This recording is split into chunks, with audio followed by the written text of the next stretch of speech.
Alright, so I made a small mistake. I thought I ordered the full frame version of this, but this, as you see, is the APS-C version of this lens, the 70-350 f4.5-6.3 OSS. But of course, you can also use it on your Sony full frame camera. So yeah, let's begin unboxing this. The Sony SEL 70-350G.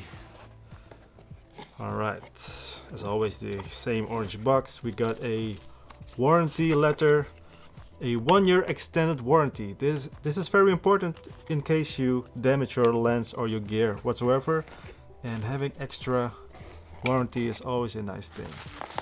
Here it is, guys. Oh, it's quite big, it's quite large. Ooh, wow. Ooh la la. Ooh. Wow. I think you can use it really properly on a full frame lens or camera. My apologies.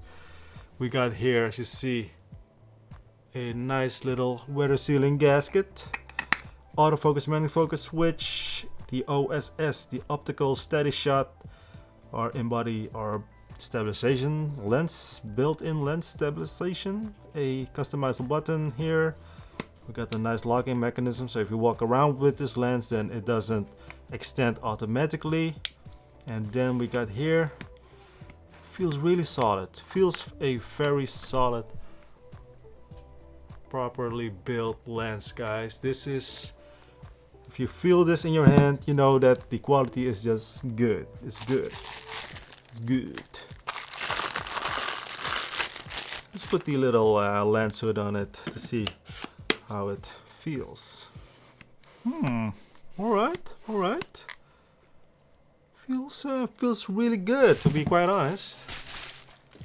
It doesn't feel like a crop sensor kind of lens, if you know what I mean. Let's switch things up. I'm gonna put this on the full frame camera to see how it looks. Alright, I think this looks pretty decent, so put the camera all the way to the back. This is now on 70mm f4.5, and I think it looks pretty good. Let's see if the autofocus works properly. Does it work properly? I don't see a thing. I'm just guessing right now because the screen is all the way to the back as well.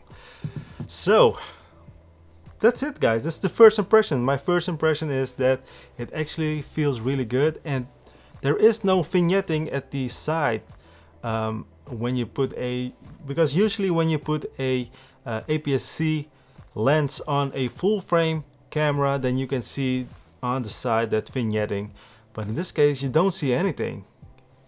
This is actually, I don't know, I'm just going to test it out and see how the image quality is.